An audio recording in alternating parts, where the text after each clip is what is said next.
Now, you thought that move in the pound sterling was counterintuitive. A lot of people thought that the snap elections will lead to a softer Brexit. You don't think so. Why is that?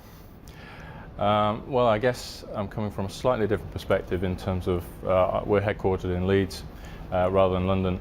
There's a few more voters of Brexit up north than there are here, and I guess it depends how May sees her mandate and whether, and we've got to look at obviously the manifesto, but clearly there are people that voted for Brexit, they're expecting a hard Brexit, a stiff line on immigration, for example. Therefore, can she really get away with softer Brexit, and therefore is this actually just strengthening her hand in terms of, and timeline more specifically, so that when hard Brexit potentially comes, she's free and clear for another 2 or 3 years before having to go to election again, and perhaps the economy then turns around. So I guess I'm not as confident as the market has seemed to be in terms of a soft Brexit being done and dusted now. Given how many voted for Brexit, given the sentiment behind that Brexit vote.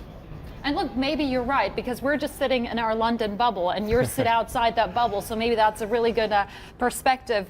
Do you think that this pendulum could actually swing for people to actually realize, hey, maybe this will be a harder than expected Brexit post the snap elections, and that would lead to a sell-off in the pound sterling? Quite possibly. I think certainly there's been a short squeeze here. You know, people were short sterling. Any kind of potential softening, you're going to see people get out of that position. And so obviously we've seen that quick rally in sterling. But yes, it really does come down to what's in that manifesto.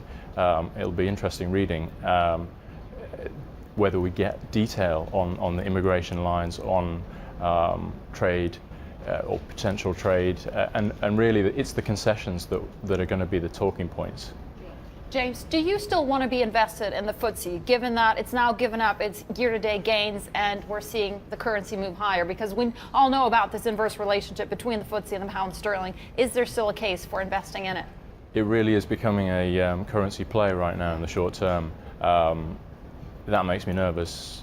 I'd rather invest on fundamentals than on calling sterling's move, calling the political ramifications playing out.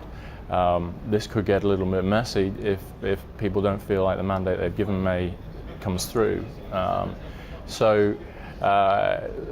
answer, short answer, I would be nervous of being overweight the FTSE 100 right now. We've had a good run up, selective exposure, but I guess I'd see better value elsewhere.